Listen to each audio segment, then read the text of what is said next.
Okay, we've only got 4 hours Of space left on this card. fuck. So Jesus. Well, at least we don't have to listen to traffic on this one. yeah, I managed to cut most of it out except for that one I little heard bit. that one and I just laughed. And you should have heard me like in editing too. Is like, fuck off.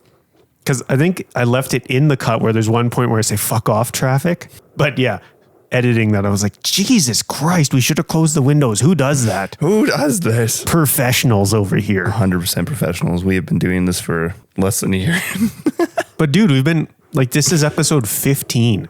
Holy shit, really? Yeah. God damn. So that's 30 weeks. Like we are If anything, more consistent. More consistent idiocy. Idiocracy. That's what I was trying to get to. Great Yeah, movie. I got there. Good movie. I'm just watching your son. Yeah, he's stressing me out too. No sudden movements. No sudden movements. I'm already bleeding. To be fair, he wasn't trying to get me. He was just trying to get the cable. He was just trying to help you unpack. He was just trying to get the cable again that I was taking from him. And so little bastard got me good. Got him. Thanks for coffee, Spooky. Yeah, you're welcome. And welcome everybody to another episode of Some Assembly Required. I am Spooky Andrew. You can find me at Andar Primulon on the Discord and the Instagrams. Then over here we have... The only other person recording today. I'm Jared at Caffeinated Miniatures.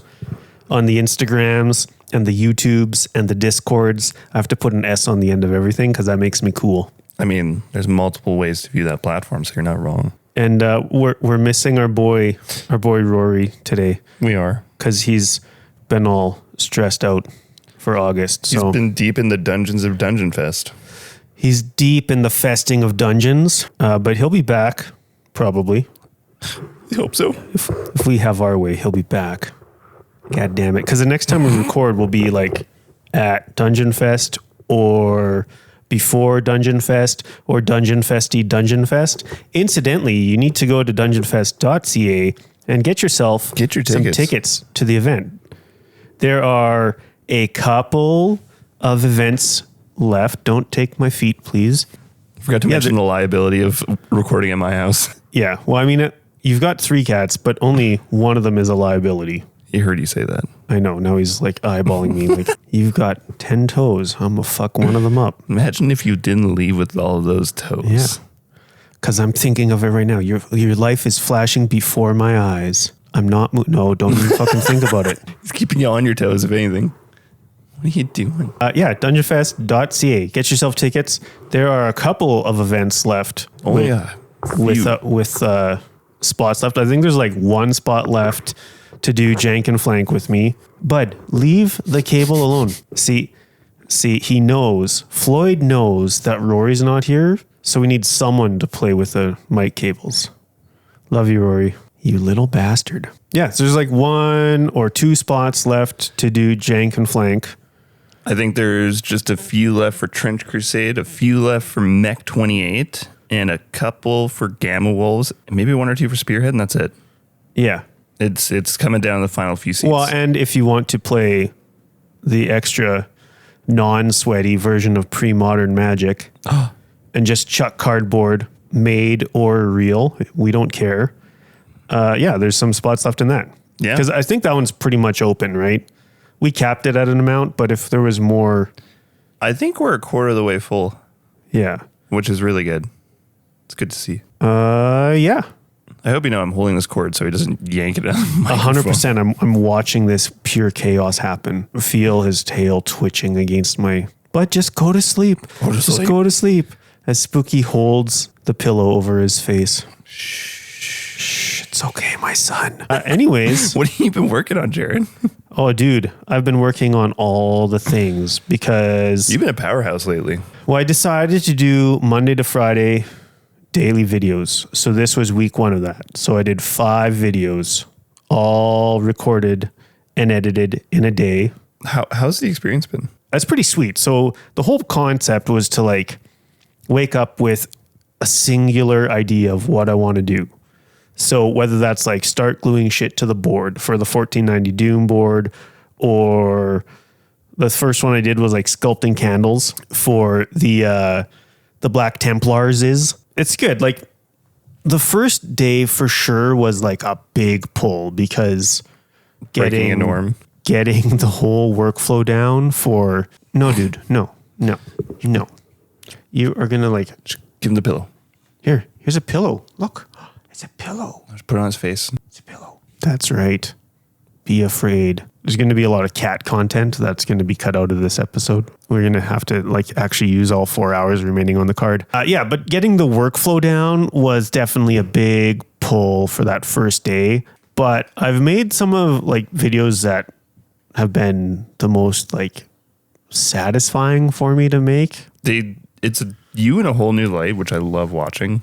Actually talking to the camera. Yeah, it's super authentic, which I love. It's like I'm hanging out hobbying with my homie. Aw, thank you. Of course, man. So yeah, I've been working on the 1490 Doom board, which is all coated but still drying. Yeah. And then some Black Templar and painting some Beastmans, Nice. which was just a continuation of my Zorn palette Beastmanses, and kind of still messing around with exactly how I combine my oil approach and acrylic approach. Because I kind of like say the acrylics was really about messing with color and then sketchy lines. Mm-hmm.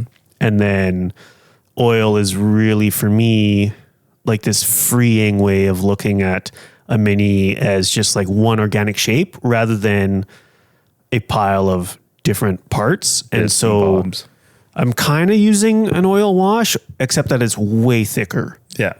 So you're kind of doing like the reduction technique? Yeah. Because that's the other part of what I love about oils is that it's fully reductive. Yeah. It takes so long to dry that you can mess around with them for a number of days. Like even in dry ass Calgary where the moisture just gets sucked out of things within seconds. Yeah. You still got a week of really being able to push stuff around if you want. And that's, and you know, even without using extra thinner, because basically you could always push the oil paint around with thinner. Yeah. And that's something I loved about doing like the Grim Dark and the Ball approach is just the reductive and like seeing the transition from blob to, ooh, this is like becoming something. It's very fun. Yeah. And so the idea of like still looking at it as one organic shape where I would, rather than thinking about, what am I trying to say? So just looking at creating highlights purely with hues. So like to the eye, like a yellow ochre looks brighter than black or than like burnt umber. And so on those Beastmans, putting burnt umber over everything and then also slapping black into any of the lower parts or more of the shaded areas. And in some of the bigger models, then also applying yellow ochre onto like the head and the face so that you're getting this. Then when you reduce all of the highlights, like wipe everything away, you're still getting a gradient in the shadows. Yeah.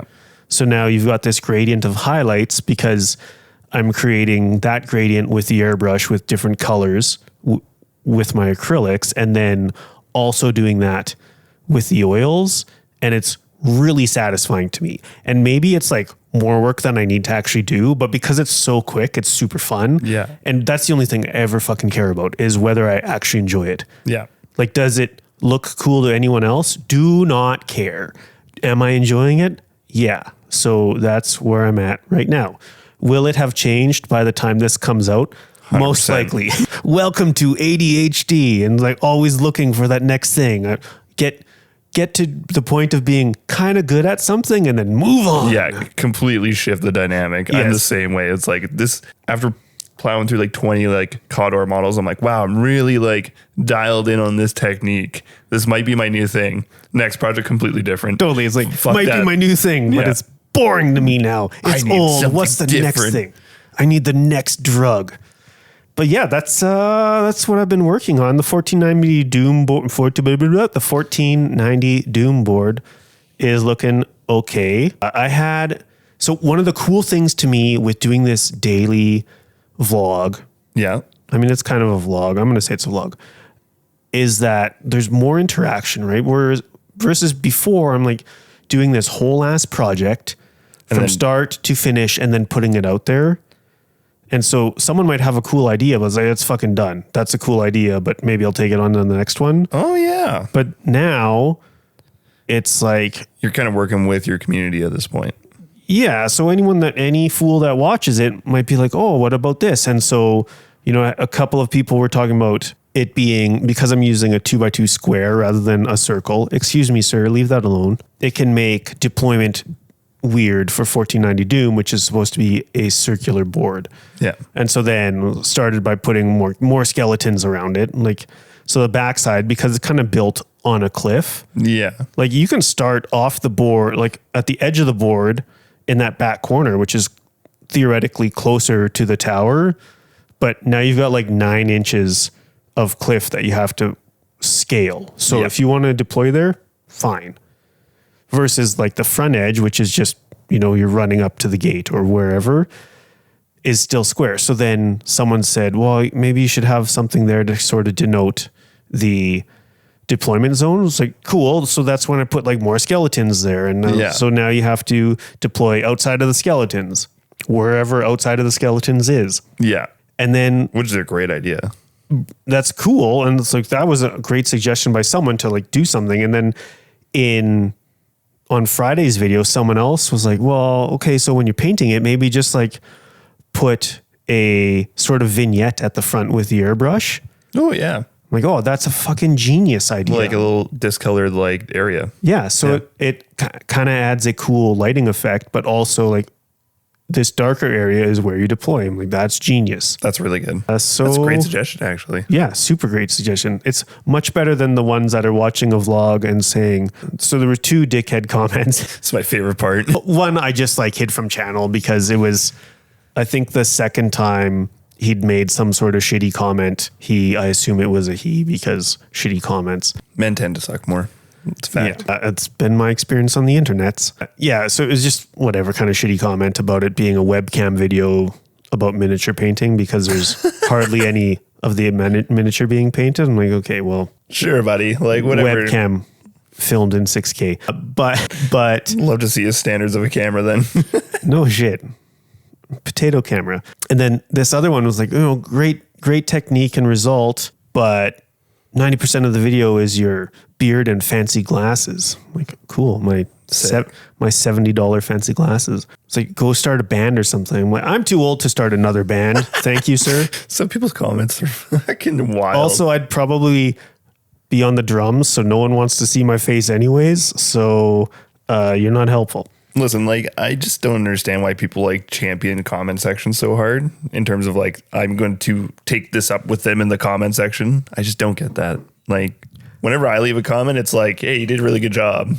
What's the point of me leaving a negative comment? So, I mean, I've had way more interaction than normal or than recent videos. And it's been wildly positive. That's awesome. And so that is what I'm going to take away from this is that like I'm enjoying doing this and people obviously enjoy watching or taking part in it. And like people saying like posting stuff on Instagram about, that they're watching Jeremy, Trent and me daily. It's like, that's pretty fucking humbling to be included with those 2 legends. So I'm gonna keep doing it because I'm having fun.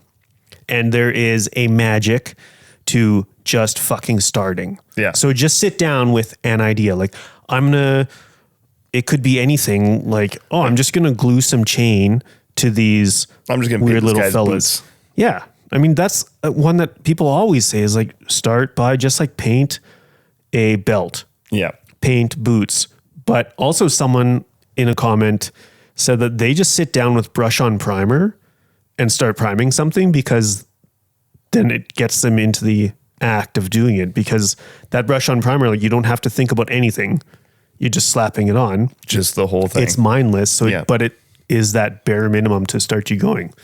That's a good idea. So yeah, it's been a cool week, a couple of long days to figure my shit out. Was your last one where you're like, and I had an idea at like 3 a.m. Well, it was like, this is great. I loved that so much. I had finished like slapping texture and shit all over the board. I was like, well, now I've got all of this juice, all this creative energy, so I'm just going to keep it rolling. And was like, okay, well, these bases to actually finish off these beast mans from earlier in the week just slap black around the base rims, that victory lap, get that done. Yeah. And then I wanted to put some comically oversized chain onto the, they're not initiates, the neophytes, Yeah. the Black Templar neophytes, because, you know, they don't deserve candles or purity seals yet, because they're just the fodder. They're the cannon fodder. Learning. They're learning. They're getting there. So they're trying to be like the big bros and chain up their weapons. So yeah. And Nice. like, is it too big in scale? Probably. That's kind of, I like rolling with the absurdity of that whole world. Yeah. It's so over the top that it's fun. Yeah. Cause like 40K is absurdist. And so let's just fucking lean into that. That's why 100%. like head sized candles on their backpacks, power, whatever the fuck they Power actually are. pack. Power pack. Power pack 9000. Yeah, but that's what I've been doing. What do you been working on, Spooky? It's going to be one word, 2 syllables, starts with a C, crying. Been working on my castle. I've been working crying. on my castle like Every waking minute. religiously. I come home from lunches and I'm working on something. It's all consuming at this point. My weekends are my only respite of like, I'm going to have some people over so I don't go crazy. Yeah. But no, it's coming along really good. Majority of the castle is painted. I haven't glued it all together. So there's a couple like turrets and Like painted? yeah. Oh, I haven't seen that. Yeah. Sick. So next up is I've got to paint a couple of the smaller details like windows and such. Yep. Because the torches are painted, the doors are painted, like all of that's the dry brushing's been done on the castle walls, the palisades, the wood. I've painted all of the scatter terrain of over 30 boxes of shit. There's like sacks and boxes and Did you build them or did you just print the 1490 Doom ones? I printed the Hexengard stuff Okay, sick. for Mordheim. I haven't even, honestly, I said 1490 Doom, but I haven't looked at what like all the shitloads of accessories there are. I haven't even. And then I had like a manic thing of like, you know what would be really dope here? Because to break up the edges of the board is doing a cargo elevator. So I scratch built like a pallet with ringlet hooks so I can tie ropes through it and then have a cargo elevator, which I scratch built with balsa wood. And I used, I don't even know what they're called, but they're like copper female nuts that you essentially like heat up with a soldering iron and push them into 3D printed things. Okay, yeah. To give it something threads. So they're like these little copper like thread bores. Yeah. And I use those to wrap string around. And there's like a crank So it and looks everything. like pulley? Yeah. So, and it's another way for someone to climb up the tower, Sick. but it also breaks up like the edges of the board. Yeah. So I did that. And then pretty much right now it's like get everything glued together, finish the bricking transitions, go with a bit more primer in between those sections, paint it. And then that's when I'm going to move into doing the wash. So I'm And are you hosing it down with the wash or are you manually doing it? going to use a spray bottle. Yeah. So doing the Black Magic Craft matte medium mixed with just water because it's terrain and doing black and brown inks. Yeah. Just spraying it and then going in with a brush to just make sure it settles into the Manipulate it, recesses. Once that is done, then it's going to be attaching that to the board.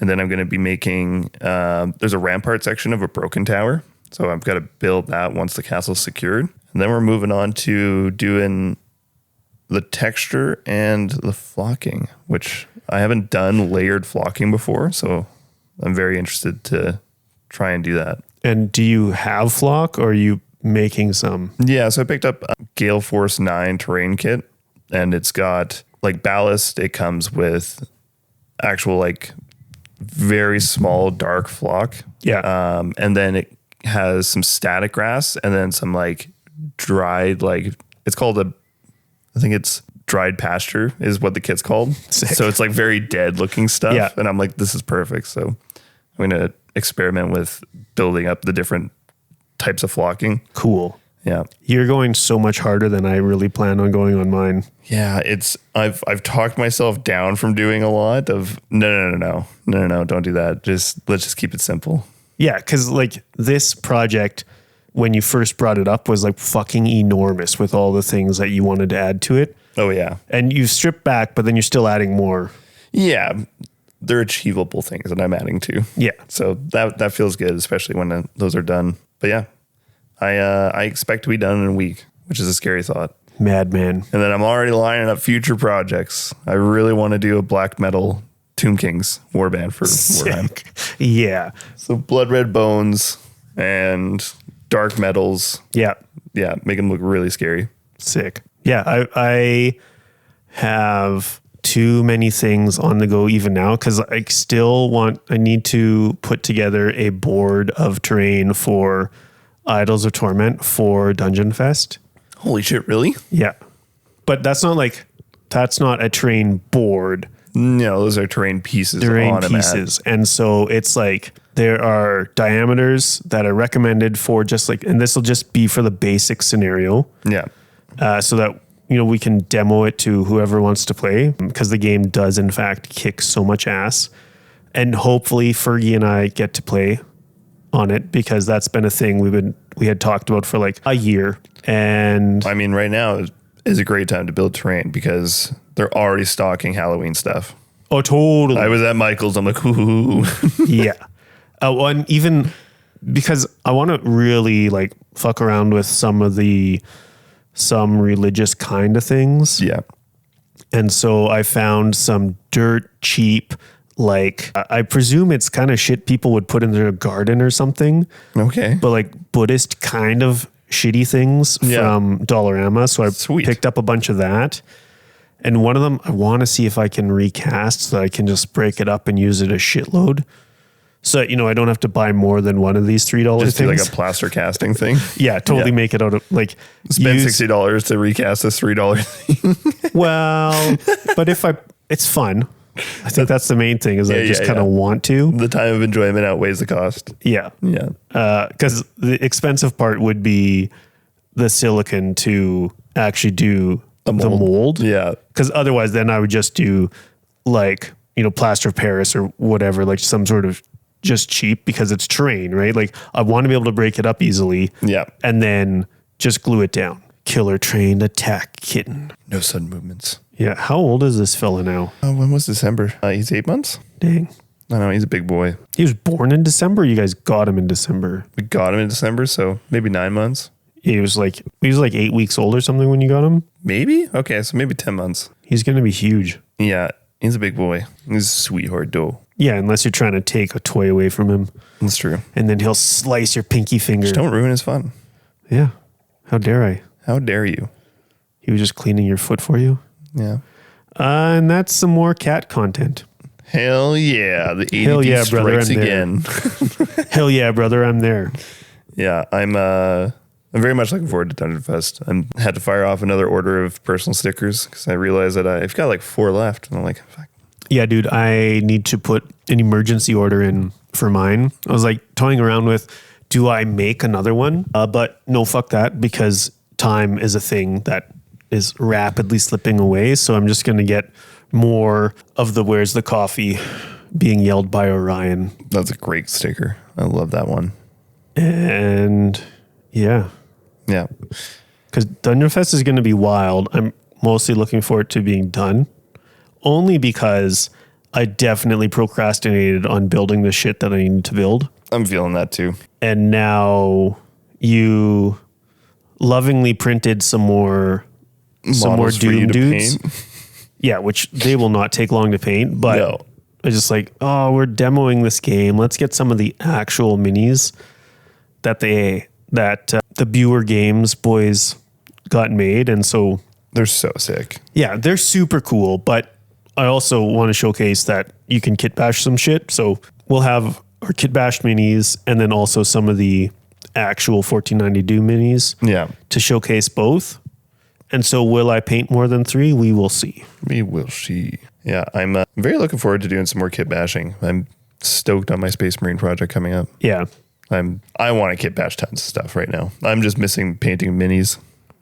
Yeah, it's the beautiful thing for me is that because I've been doing these daily videos, I can like bounce back and forth. Yeah. And sort of intentionally make time. Also, my board is going to be like a quarter-assed compared to yours. So I've got more time there. Yeah. So I've been able to still at least like have some mini time or mini painting or kit bashing or whatever. Mine is self-inflicted. I put myself in this hole. I'm just seeing the other side now. I'm like, oh, that'd be nice. Yeah, it's almost done though. Yeah, It's going to be beautiful. we're almost there. Are you keeping this board or you want to hawk it off? No, the castle one I want to keep. Yeah. This is like one of my like forever boards. Yeah. This is the Thus all the love that you're putting into it. yeah. This is the I made a board last year and was happy with it. And then as I played on it, I was like, there's tons I would have done differently. Yeah. There's so many things where, and I've debated keeping it and just going over and changing some things, but I only did a 1/4 inch piece of wood as the base, and it's like kind of starting to warp. And I'm like, Yeah. I don't think I want this anymore. I don't want to play with you anymore. You're old. Yeah. Whereas like with this board, I did the same 1/4 inch, but I put a whole piece of foam on top of it. Yeah. And then just construction adhesive so it doesn't warp. Yeah. Yeah. Smart man. I did not put a base onto the 1490 Doom board other than just the 1/2 inch. I think it's 1/2 inch. Yeah. If you do 1/2 inch foam, it's not going to warp though. So you're No, fine. and it's only 2x2. It's not like it's a 1/2 inch foam that is 4 feet long or something that's eventually going to warp. So I'm not concerned about that. I think we should either raffle it off or auction it off at Dungeon Fest just for whatever one of the 2 charities that we got going on. Yeah. I think it'd be great. I don't know how I'm going to get rid of my other board. Same thing. Suddenly it's one of the prizes. Wow. Oh, that's the other thing I need to do is that Andrew's going to print off Italian Andrew, Italiano. the legend will print off the awards that you bash together on the internet, on the computers. You just reminded me I have to print the Greasy Goblin trophies. There you go. Yeah. Thank you. So we need to talk again because at the meeting, it was super unclear to me about how many trophies we actually need to print. I have no idea. So that will be a thing that we need to talk to the organizer of More Time, Rory. We'll have our people reach out. Our people reach out to their people, and the people will people and figure out exactly how many of these I need to get printed and then paint in different ways to make look cool-ish.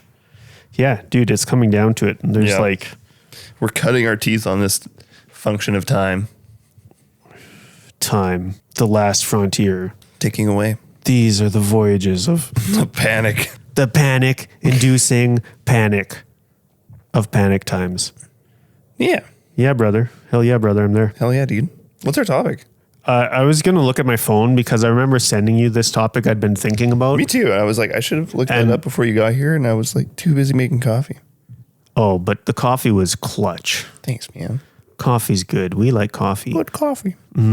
Coffees. No, so now the real question is, did I text it to you? Or Discord it. Yeah. Okay. I feel did like not it was text it. Discord. Feel like it was Discord. Discordant. Discordant. Oh, also a thing that we'll be printing some at some point is that The Art Price is Tusk Right? Nomadic Fantasy. Yeah. He was digitally kit bashing all of his Beastmans, Oh yeah. and they look fucking sick. They And look really cool. He sent me the files. No way, really? Yeah.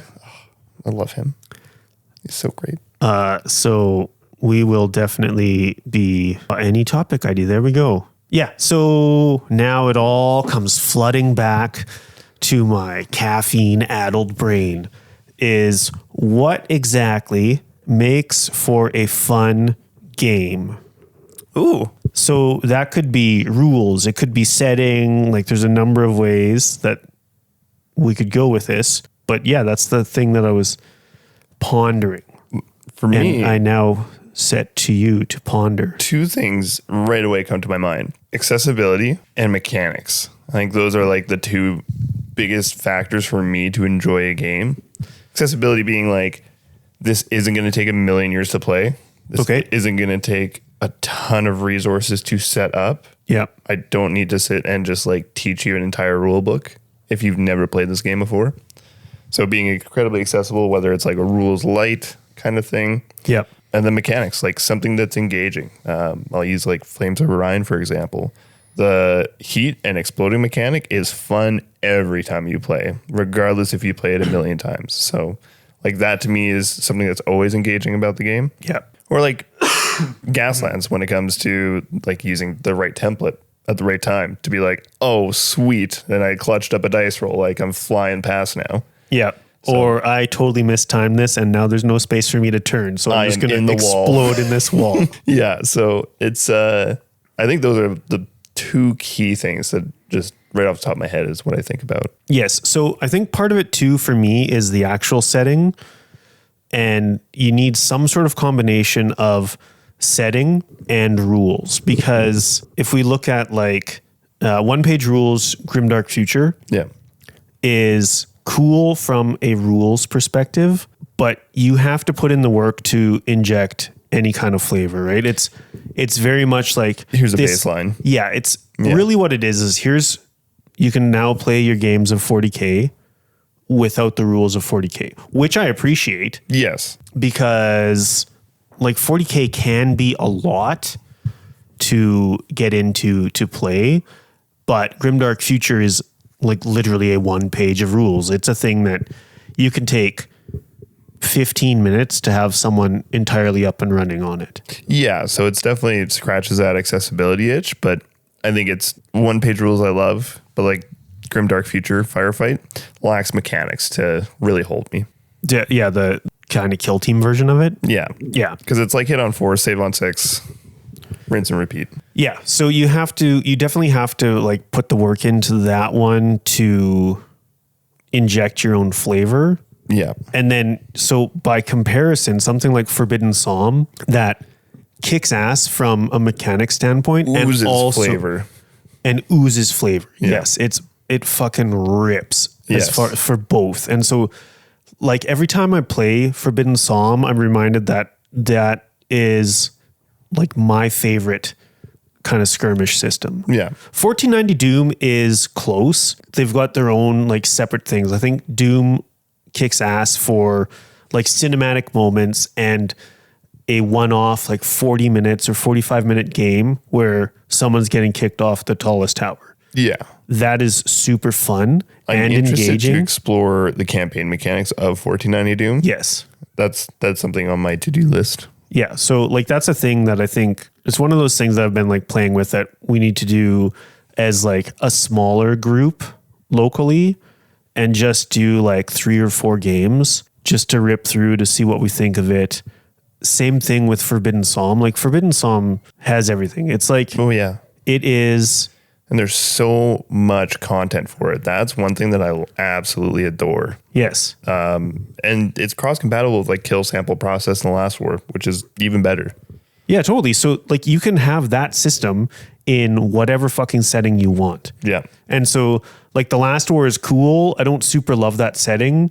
Kill sample process is fucking rad. Yes. I love that setting. I love OG Forbidden Psalm. Like it's always like, oh, I kind of want all of the after stuff that happens in Mordheim because that's sort of the most fun versus the actual game, which is kind of a slog. So it's like, well, I could piece their after game stuff onto whatever rule setting, but fuck that. Like Forbidden Psalm actually has all of it. All of it. It's great.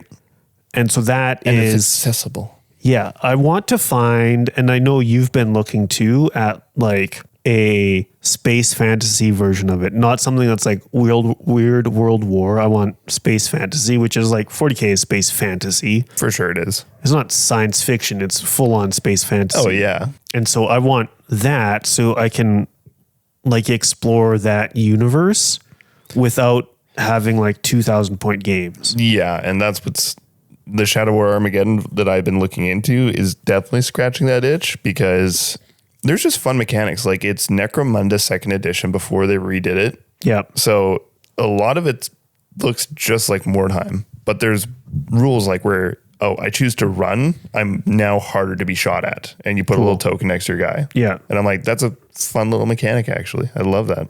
Yeah, and it makes sense. It's easier to do when you're looking at like a small model count versus like a full ass army game. Yeah, and it's super fun because like you can get each faction of the game has special models that they're not part of your team, but you can bring them in for certain missions. Cool. So like you're a squad of scout space marines, but you can bring in a member of the Death Watch. You can bring in a Terminator with you.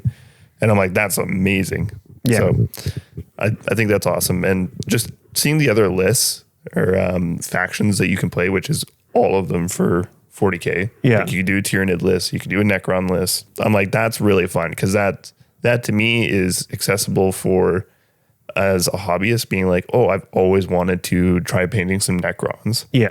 But never wanted to do the full army or have not been interested in Kill Team because Kill Team is competitive arcade game. Yeah, it's very that's a great way to describe it. That's totally what it is. Yeah, like I picked up the Scout box and it came with for $95, which is insanity for 10 models. But it came with a token sheet. I'm like, I don't even know what half of this means. There's literally little tokens where it says 25 mil, 40 mil, and it's just like the different base sizes. I'm like, why are these even in here? You'd have to read the rules for that. Oh, no. That's not happening. No. Yeah, because the more I read, like 40K is obviously the big monster, right? Like it is what the gateway drug for tabletop. It's what everyone knows. And that's mostly because it's been around for so long that it's a really all-encompassing universe, right? Sure. There's just so much lore and cool stories and then fun pockets that you can play in that it's kind of what everyone knows. And I was never really like the lore person, but now having like started reading the books, I'm like, oh, there's some actually fun, silly shit in here. And it is like, you can't take it seriously, which I think some people take it more seriously than I would. Yes. But that's just there will always be those people. Yeah, but that's also just like my standard setting of just irreverence towards fucking everything, especially the stuff that I like. Yes. Extra irreverence too. And so I just like, yeah, I want to be able to play more in that sandbox. And I do actually, like, having now played a couple of games of 40K, like I definitely had to look at it differently, where it's like, oh, there's lots of feel bad moments. But the thing is, there's feel bad moments on both sides. So it's like, yeah, I might go in there and wipe out your squad, like just full stop before you have a chance to do anything. But the thing is, you can also clap back and do that same thing to me. Yeah. So just by like changing how I looked at it, I do think there is fun. Like I do see it as a fun game. Okay. It's different. And like, it's definitely getting more and more geared towards competitive. And I don't say that as any kind of negative. Yeah. It's just that that's the only place you can get data from. Yeah. Right. Like if you are developing this game and you're looking to always kind of try to improve it and rebalance it, like the only place you can get data from is tournaments, because for sure, if we're playing in our garage, it's not like we're posting that anywhere that you can get like real data from. And so the only place they can balance it from is these people that like competitively really playing, and they like really know the rules inside and out. And so they have ways of exploiting like the strengths and your weaknesses. And so I don't see it as a bad thing. It's just like, that's just how it is, because that's the only place you can get data from. That makes sense. I don't think I've really looked at it in that regards before. Yeah. And it's like, everyone has like, even if I don't necessarily want to play that game competitively, there are people playing it competitively and they fucking love it. And so I'm glad that it's there for them. Yeah. And the reality is, like, you can play whatever fucking game you want. Like, that's like, yeah, I see this allure to playing like whatever the most current everything is. But if you have the Leviathan box set and you just want to play the intro 40K 10th edition stuff. Yeah. Like before there's all of these patches applied to it, then play that. You want to play 3rd edition? Fucking play that. Because you want to play Advanced Dungeons and Dragons with Thaco? Go ahead. You should. I don't know why you would. Thaco, baby. That's just like, some of it is a lot more of a grind, but that appeals to some people and not to others. And so there's this like real, like, we've seen it recently in the old Instagrams where there's this divide of like, you know, narrative players thinking that their way is the best way, which is, I get that. Like, that's opinionative. And I think you definitely bring up a really good, interesting point of, you know, I think there's a part of our brains that always want the new thing. Yeah. And that's just how we're wired. So regardless if it's like, yeah, we all know that, like, you know, maybe 9th edition, maybe 8th edition was better, but the new one, it's new. Yes. I want the new one. Well, I have this, like, everyone I think gets it into their head. That's like, well, I want to be the most current and up to date in case, like, maybe I want to go dabble into whatever, a tournament. Because again, that's what everything is kind of shown towards, is like the 2,000 point game at tournaments. And so it's like, that is what everyone tends to want to kind of work towards. Yeah. Which, like, that's a cool goal. I definitely want to have more than 2,000 points of Black Templar and or Space Wolves. They don't all need to be new models. Like, I'll definitely be fucking around to find out. Yeah. FIFO. Yeah, because it's like, it's cool to get that. Like, it's this thing that you want to work towards. Yeah. But that doesn't need to be the be all and end all. It's just that is like that new thing. And so we've gotten way away from our topic here. We totally have. But that's okay. That's how we roll. Yeah. But yeah, no, when it comes to like a good rule set, I don't know, like, as you mentioned, I've been exploring different, rule sets and games to figure out what is a good 40K game that something is 40K coded for me to play that includes like the lore and the named characters if I can. And the Shadow War Armageddon is just like really, really speaking to me. I looked into City Fight briefly. I looked into a hack of, I think it was 5th edition, which was a skirmish version of 5th edition 40K. Yeah. But no, I think the Shadow War makes the most sense. There's just good list building. There's after action stuff. And I think that's what always draws me to it, is a game system that has enough to offer you where the more you play it, it's different every time. Yeah. So whether it's list building or post action stuff, I think those are some of the things that I always gravitate towards. Yeah. And the reason I started thinking about this at all was that, so like Grimdark Future, the rule set is basically the same as Regiments in terms of like how you resolve actions. Yeah. The skeleton is the same. It's basically the same. And so, but I really like Regiments. Yes. And Grimdark Future is like, okay, as in it's a way that I can explore that universe in a different way than like, or with a different rule set. But like, what is it? Like, why do I like Regiments so much more than the other? And I think a lot of it is just like, it was our way of exploring effectively the old world, like Warhammer fantasy and like fantasy tropes. Yeah. It was like the only way without like going to an older system or picking up the old world. And so I think it was just that it was playing in this world that we all kind of know, right? Like, we're at least within our play group, and like, especially like you, Rory, and I, like, we're definitely more fantasy coded. Like, we're definitely more fantasy pilled than sci-fi or space fantasy. Yeah. And so maybe that was it. Like, you got to play with your goblins and I got to play wood elves or undead or fucking whatever the flavor of the whatever the flavor of the week was, like Empire, but my own kind of version of it. And so I think it was like, there's just something about that. It was like, maybe the fact that it is the same rule set, but I was more fantasy pilled anyways and fantasy coded, that like, that's what appealed more to me. And so maybe now that I'm like reading more lore for like the 40K universe in particular, like more space fantasy lore, like maybe those other systems will now appeal to me more, because like I know more about that world now. And so now there's more ideas in my head and more ways in which I can like play in that sandbox, because I have a better idea of that sandbox. Yeah. For me, it's getting the creative juices flowing, but it's like, how can I express myself in this world? And I think that's where lore to me is always so intriguing, because you can take, like, I know in our last episode we talked about, I'm totally blanking on his name, the gentleman with a fantastic homebrew idea for the Black Templars that he runs. Oh, Jay? Yeah. Eons of Battle? I like keep thinking about that. I'm like, that was the coolest shit ever. I would love to figure out something with that for, my Shadow War Armageddon dudes. Yeah. So I think having a understanding of the lore to then creatively express yourself within your own models is something that I've always loved. Yeah, so that was like, without knowing shitloads of like space marine lore, when I was building Spacemans for Broprom.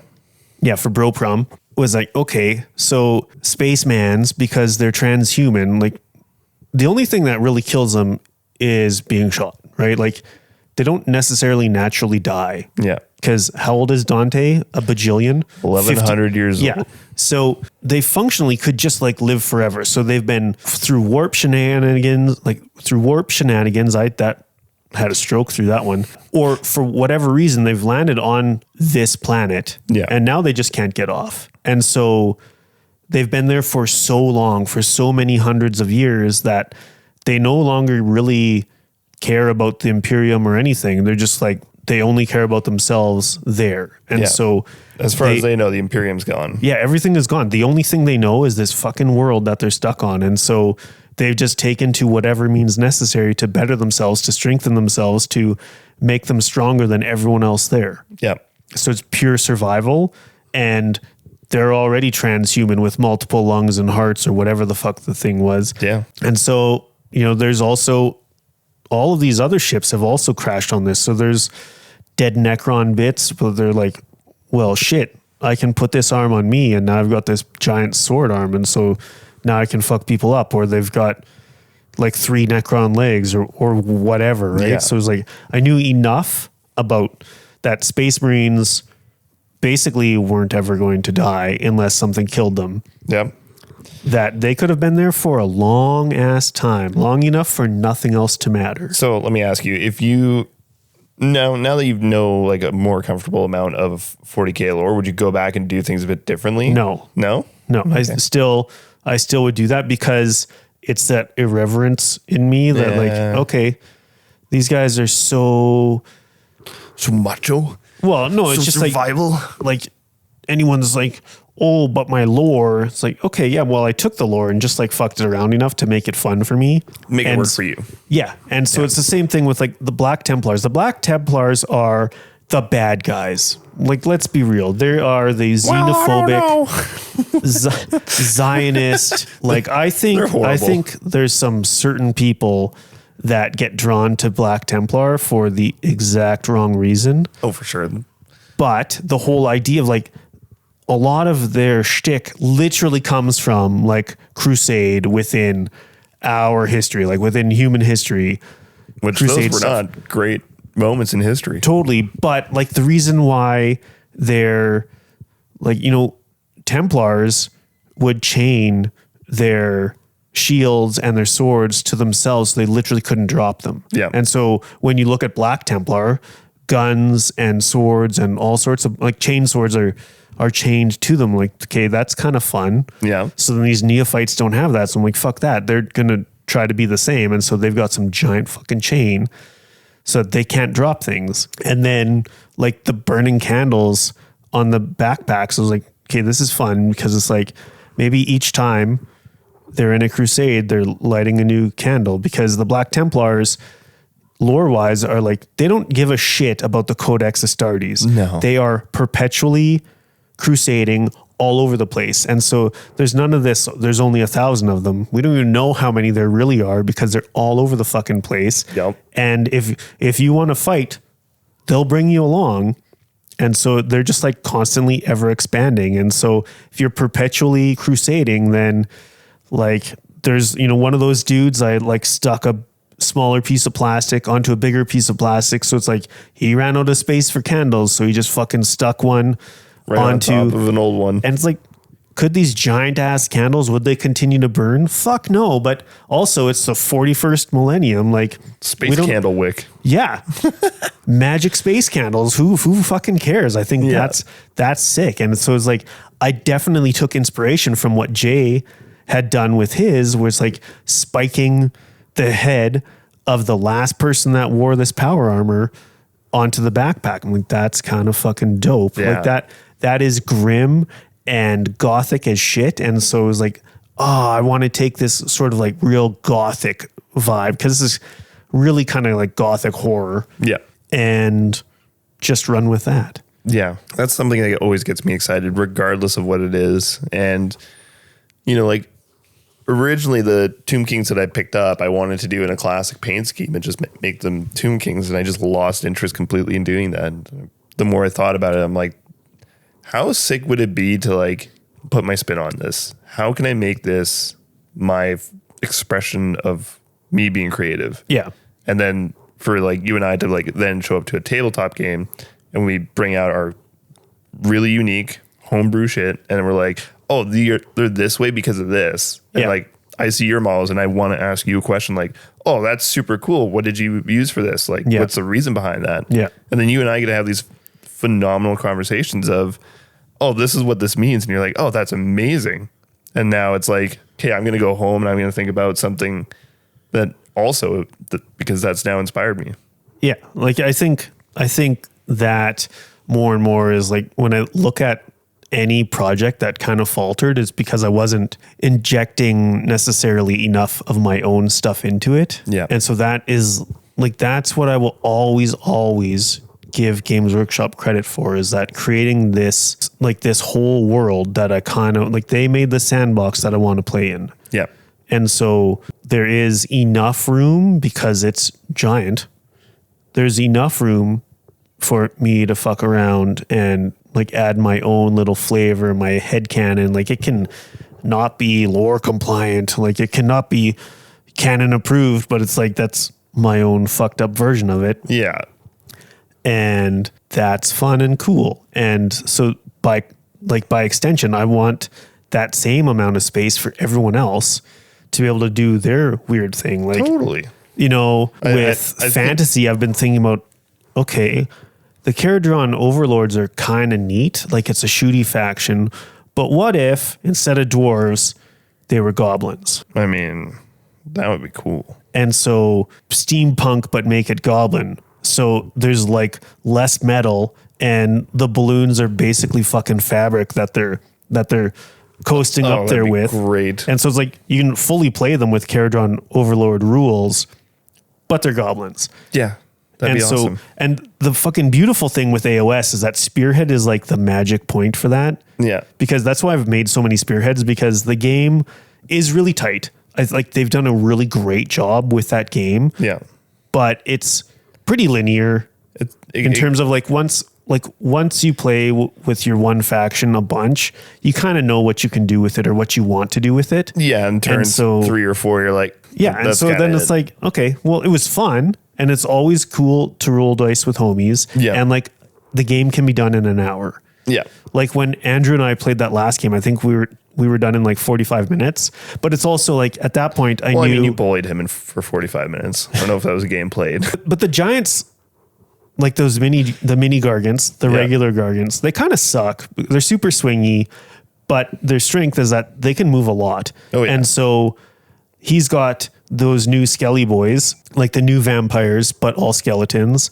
And some of them will fuck you up, especially those mounted dudes. If they charge into you, they will wreck you. Yeah. So it was like, I had the opportunity to go first. I fucking went first, moved as far as I could, and then made charges to get into them. Mm-hmm. And then it was like, then you're relying on swinginess really. But with those main dudes out of the way, then, you know, I could do whatever the fuck I wanted. And then the giants, like their still main strength is that they can move so much. Yeah.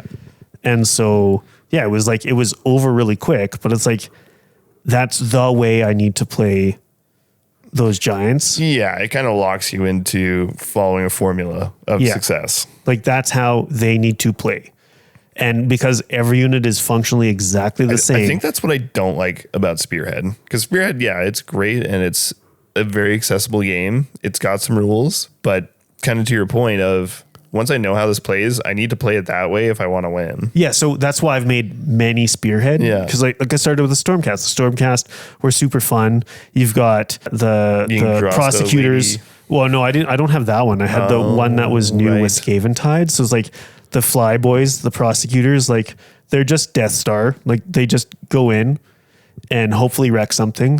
They're going to get obliterated on clapback and then they come back. And so it's like, that's how you do. Like I had a way to play with that I was pretty good with. And then I was like, oh, well, now I want something else. So then I put together, what the fuck did I put together next? Another one. And then that's what I was like, okay, I've got this cool idea for like Chaos, Sylvaneth, Green Knight guys. Yeah. And putting together a Spearhead is super accessible because you don't have to do a whole ass army. No. It gave me a good variety of just like, it scratched that itch of like making some infantry dudes, I did make my version of Be'lakor only because I found this mini that I bought at the first Adepticon I went to that I totally forgot about. It's like, oh shit, I could totally make this into a fucked up Be'lakor. Yeah. It was like, gave me an opportunity to make enough that it was like, it was satisfying. Will I continue with that and make a whole ass army? I don't know. Yeah. But you don't need to. Like, I don't need to because it was like, so I do like my fucked up head. I want to make whole ass armies. But then, so that's why I want to be like, okay, with 40K or 40K, like with space fantasy, I want these other games that we can play. That's like, I can make fucking 10 models and be like, okay, that is the thing. It was like this project. Yeah. And maybe I come back to it. Maybe I don't. Cause like we were saying with playing these smaller scale versions of it, I have things in my head that would be fun for me to make, like Necron. Yeah. Orcs always, because orcs is the most fun. Is the best. Yeah, like, and I think like the smaller scale games are sweet, but I also want the games with the dreadnoughts and the tanks. And that's always a thing I struggle with the smaller games. Totally. So, but that's the joy of the smaller game to me, is like, that is our way in. Yeah.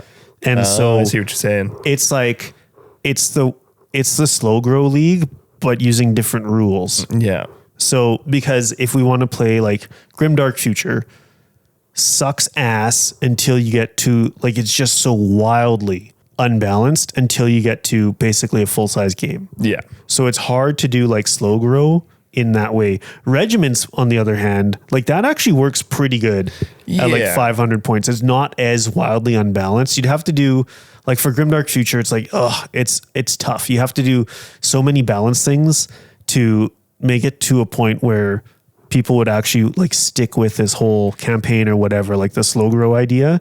But if we had different rule sets where it's like, here's this game that we're going to play next month that is like, you need 5 to 8 models. Yeah. And so that gets you into it. And then it's like, okay, and then we're going to play on tabletops, their Coliseum version. Which is combat patrol, but better. Yes. 500 points. So that's very achievable. That's the next thing we're going to play. Yeah. And like with that one, you can, like anything, you can't have named characters. Yeah. And nothing above toughness 9. Cool. So you can still get your fucking dreadnought in there. Yeah. Some dreadnoughts. Looking at you, Custodes. Yeah. Well, fuck the Custodes. I don't like them either. They're super boring to me because they're just like the best. They're just, we're just perfect. Yeah. Okay, cool. That is lame to me. Dry.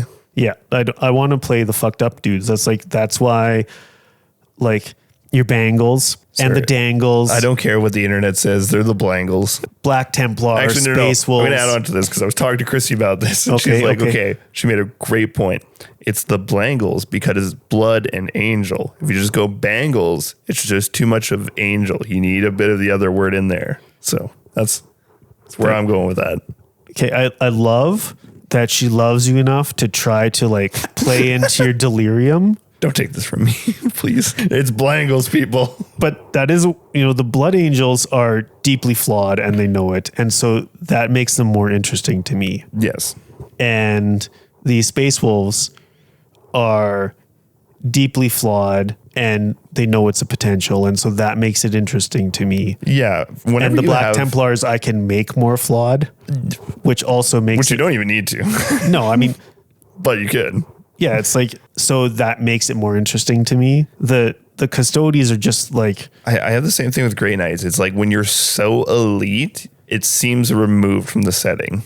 Yeah. And it's hard for me to be like, oh, these are great. Like the only time that I think the Custodes are really cool is I think there's a part of the lore where they're like the black, they like paint their armor black and they're like top secret, like galaxy ending fucking missions that they're sent on to deal with, but they're a small, tiny squad. They're not an army of Custodes. Yeah. And I think the army of Custodes just like doesn't make sense to me. Yeah, I don't like it. So whatever. And they're also just like boring looking. Yeah. Gold. So maybe that's a thing that I play with at some point where it's like I take them and make them like fucked up. Yeah. Like, yeah, I don't care what the reason is for like the black goldness. and red Custodes look hot. Yeah. Or like white, but with some sort of like weird fucking rusty shit going on. Like I think there's ways to make them interesting. For sure. That maybe if I thought about it enough. But yeah, so, toughness 9. So we play Coliseum, which really I think is just like super fun. It's great. I'd be interested. And then it's a way of like making it attainable and attractive to continue working on a project. And whether that's like, whether we get 50 people involved in that or like 4, I don't care, because a lot of it is like, for me, right? It's like when we did the turnip thing, like that was really for me, and Duncan was down. And so it's like, let's just fucking do this. I don't care if 2 people show up or 8 people show up. It doesn't really matter. Yeah. It's fun and chaotic. And it was a great outcome. Like, yeah, I think like that worked out really well. And so like, we can take that same thing. And so it's like, I personally am just like a little more space fantasy pilled. So maybe we can do that same thing, right? With like very achievable things. And even if like that 500 point Coliseum is the max that we get to until like, hopefully Combat Patrol doesn't suck in 11th, because 11th will be coming out in the summer. Not this summer, next summer. So they will announce it in March at Adepticon. Yeah, that makes sense. Right. So it's like within, like it's August now. Yeah. So I'm saying like in 10 months, because that'll be June. That's when they release everything. Yeah. June will be 11th edition. Hopefully Combat Patrol, hopefully they take some of the learning from Spearhead and make it into a game that is okay. As someone that like when 10th edition came out, and I played Combat Patrol quite a bit with like Chrissy and my buddy Mason, and we were just like, wow, like some of these are just so wildly strong that it doesn't matter. Oh yeah, like, oh, you have Gene Stealer cults? Cool, you basically auto win. Yeah, like Drukhari was a pain to slog through because they could just like hop in, hop out, cap objectives, and then blast you off the board with their big fuck off gunships. And then GW basically gave up on it in like 13 days. Like it didn't take long for them to basically give up on it, versus Spearhead. Like they released that new Spearhead board, new rules, which is awesome. I love that they've been like slowly making like different balance things. And so that is super cool. My big ask is for Combat Patrol, do not make it a fixed board. That's one thing I don't like about Spearhead. Yeah, like the whole like, okay, there's 4 pieces of terrain. Yeah, and here's a line in the sand. Yeah, here's some objectives. You get to put your 2. Here's your 2 pieces of terrain, and everything else is more or less the same. Like the objectives are slightly different depending on whether you do angle or whatever. It was like, I understand why they do it. Yeah, because but I don't have to like it. Yeah, I mean it. And so that's what I was thinking about before too. Is like, well, we could like actually hack that and make it less stagnant. Yeah, but I wasn't willing to put the work into it. Yeah. Yeah, no, I'm hopeful for what they come up with, but I'm very much on the same train of I want to do some 40K shit. Yeah, I've been making space fantasy. I've been having lots of fun doing it. All like, then that purely comes down to like adding oils into my life and looking at things differently, because a lot of like, I would have never fucking painted Black Templar or made them the way I'm making them before, because I'm adding all sorts of like, I'm bedazzling them. Oh, yeah. Adding all sorts of bojangles that if I was doing it purely acrylic, it just like seems very overwhelming to paint. But looking at it, like just slapping fucking oil on it and then reducing the areas where I want it to be reduced and the other stuff just blends into the background, was very freeing to me. And so now it's opened up all of this other stuff, which has then led me to finding books that don't suck. Yes. Like who is it? It's like Aaron Dembski. Yes. Yeah. His books rule. I just read Hell's Reach. Yeah. And that book fucks hard. I've been wanting to pick up his Night Lords trilogy because I've heard it's just unparalleled for 40K books. Yeah. And apparently it gets like real into fucked upness with the Night Lords. Yeah. So that's cool. Also, I'm very interested now to read some of like the 40K horror books. I've heard they're really good. Like, yeah. I think it's The Watcher in the Rain or something like that. There's so many that I was like, when my eyes were opened up to, I'm like, oh shit, this is like very much Jared's thing. Yes.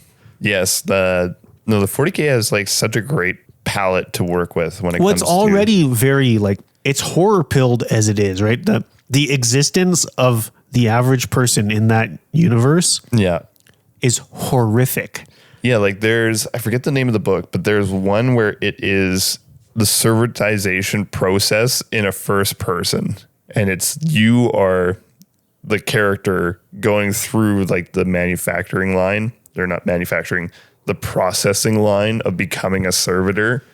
And it's just horrific. Yeah. And I'm all about that shit. That's so cool. Yeah, because the whole concept of servitors is horror right there. Like that's full on fucking body horror excellence. Yeah, it's great. Or brutality. So yeah.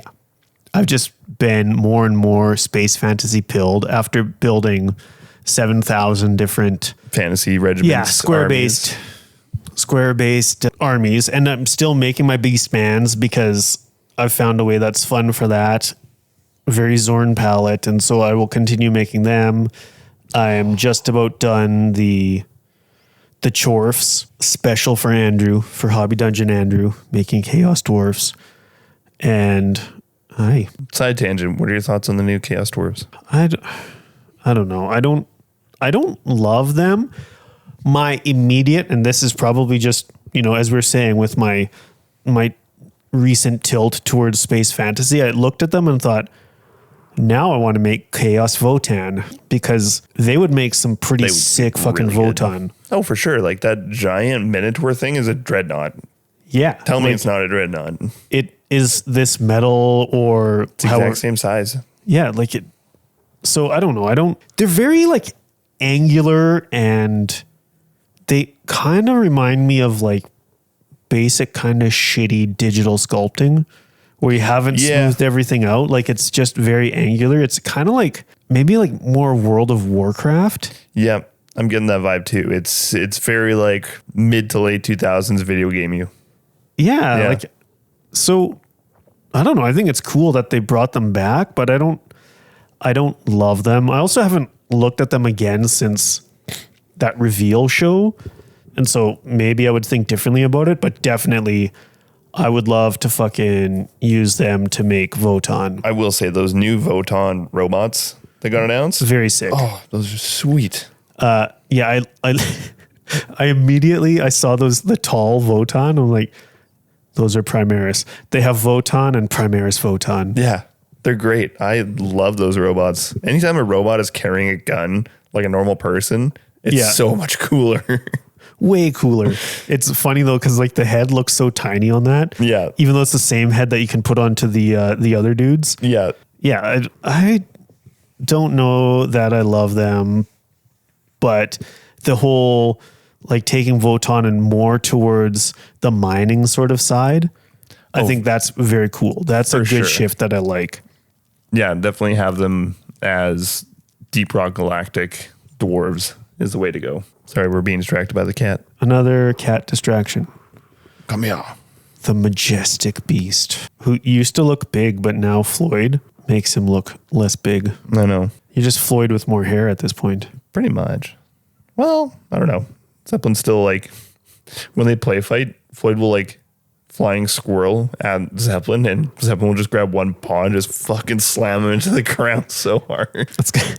Zeppelin's got the blue steel. He's got the old man strength. 100%. Plus probably still outweighs Floyd by like 4 pounds. Totally. And once again, this cat content has been brought to you by Dice Throne. Spooky, what are your thoughts now after playing 2v2 Dice Throne? I think Dice Throne is sweet. I don't see it as like the game that's gonna game of all games, but I think it's a lot of fun just to play it, and it's swingy enough where it's engaging. It's a random nice dice game. I don't know. It's Magic and Yahtzee. It's the best way to put it. Majotzi. Well, through our vacation, and then since we've been home, we've been playing a lot of Villainous again. Oh, sweet. The Disney one. Yeah. We have the Marvel one, which adds some different mechanic. I don't know. I read the rules once. That was a hot minute ago. But the Marvel Villainous is really fun. Really fun. Like each character is entirely different. It's very much based on like that villain in the movies. So it's like lore based, and you have different mechanics to fuck with each other, like each opponent, that are true to how like Maleficent would work. Or I've played Dr. Facilier a bunch. And Who's he from? Princess and the Frog, Oh, okay. the voodoo kind of dude. I don't think So I've ever watched that one. it's good. Yeah. It actually is pretty good. And Ursula, I love playing Ursula too. And then we got Oogie Boogie. And Nice. so Oogie Boogie has a dice mechanic because it's Oogie Boogie. Of course. And I have a set of Oogie Boogie dice, actually. Sweet. Yeah. And so, yeah, that game is really good. And like now we're into board game content, but yeah. Oh, yeah. I just saw the dice throne sitting here on your table and was like, yeah, we've been playing a lot of Villainous. And each time we're like, oh, this is a lot of fun. We played Villainous at Christmas with Justin. Yeah. And so it's like Karen, Justin, and I all like fucking with each other, and Ainsley just quietly in the corner destroying us because we kind of like let that get away from you. yeah. Like, oh yeah. So it's like it comes to Ainsley's turn and they just like grin like, oh, I win. Yeah. Like, oh shit. Damn it. Yeah. Last night we played some Escape the Dark Sector, which I love what that game does to people, because people who have never played an RPG get so stoked to play it like an RPG. Yeah. So my buddy Blair and his wife Nicole came over. We were playing with my wife, and three of us there had all played RPGs, Morkborg, D&D, and all that. Nicole has never, but there became a point in the night where Blair had flipped over a card and started reading it, and she just looks at him and she's like, "You're not reading it with the right vibe. Give me that card." And then she like brought out this gusto voice of like narrating this card, and I'm like, this is so cool. I love this game. And like, You're now role playing. yeah, you're doing it. You're beginning to believe. Yeah, I can't recommend that game more. Wish we just got it back in stock. Oh, really? Yeah, and there's not- a Last of Us version too. Oh, that's kind of cool. Yeah. What is the Escape the Dark Castle was the original one, right? Yeah, that's the one I really want, because you play as peasants Yeah. and you're in this like castle of horrors. It's kind like, it reminds me of Morkborg in that way where you're playing as a fucking nothing. Yeah, It's like the horrors persist, but so do I. it's a great way to look at it. Yeah. Excuse me. Yeah, that's my Zeppelin. That's my coffee. I don't think you need coffee. Hello, sir. My boy. Was he shaved here? Yeah, he had a lot of mats, so we shaved his haunches. His haunches. His haunches. Hey, bud. Yeah, that's where your brother attacked me. He drew blood. We won't hold it against him forever, though. Yeah. Just a while. Just till next 3 visits. It's fine. Just the next 13 visits after Dungeon Fest, when we can play games again. I'm very much looking forward to it. My biggest thing with Dungeon Fest is I'm very excited to see everybody. I'm very excited for it to be over and I can just paint whatever I want to paint again. Yeah, but you can start doing that once your board is done, if the board is ever done. Like the night before Dungeon Fest will be done. When I say if it's ever done, I don't mean that you're not going to finish it, more that you'll always think of something like, oh, I should add this. Oh, I should add this. Because like, even as we've been talking about boards, I was thinking back to my board, and while I put all these skeletons all over the place, but then after I fucked around with the chain on those Black Templars it's like, maybe I need to chain some other skeletons to hang off the castle walls? Yeah, of so course. like chain one hanging from the ramparts on like that tall tower, Yeah. as a for instance. And so I'll probably do that. That's a good call. Yeah. I don't know if it is a good call because that's another thing to dry brush, but fuck it. I'm going to go get some sort of fun color, some sort of like rattle can. And I don't know if it's like You're going to pull a page out of Hobby Dungeon, Andrew? I'm not going to go wild like that, but so because it is like the board we're going to be using for 1490 Doom and or other things, I don't want there to be anything that looks like life on it, right? Because like 1490 Doom, the creeping death has risen out of the earth and is just fucking killing everything. So at this point, there's nothing alive. Yeah. So horses, no. There's nothing. My initial plan for my board to like simulate the creeping death was I was going to take a purple tone through the airbrush and just do the base of the castle where it's like anything the ground touches is getting like this purple miasma. Yeah. I've pivoted, but So that's why I'm thinking like something that is like a sick looking, like maroony purple or like a really sickly green. Unhealthy color. Just something that like isn't natural, and then hose the whole thing down, and then it'll be lighter towards the top and then like much darker and more saturated with that color towards the bottom. So I'm just going to go find a rattle can that works. I think that's great. I think that's a solid plan. And then the rest will be dry brushing and some amount of oil. I don't know oil because time. I don't. That's fair. But definitely some sort of like wash of just random ass colors of browns and blacks and maybe some sort of green that doesn't look right. Yeah. Purples, whatever. I'm just going to use whatever colors of craft paint I have from the old dollar store and water it down. Because that is the magic of that craft paint, is that it is not exactly strongly colored. Like the coverage does not exist. So you water it down and it turns into perfect glazes because not much of the color sticks around. No. And the fact that it breaks down and becomes more pigmented, like as in like you can see pigments, actually works super well for terrain. Yeah. Because it's a bit fucked. And so then it's not consistent.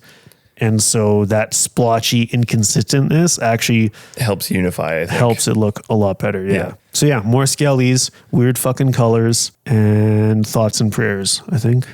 Thoughts and prayers, my guy. Yeah, thoughts and prayers. What's your final thoughts, Spooky? I really want to paint more minis. That's all I want right now. I just want to paint some minis. I have so many ideas. I want to start a new War Master army. I want to start a 40K something. War Master. Cool. Yeah. That sounds fun. What are your final thoughts? I'm looking forward to seeing people at Dungeon Fest. I will be picking up our boy Adam on Thursday night. He has volunteered himself to help us set up on Friday, and then we can record on Friday.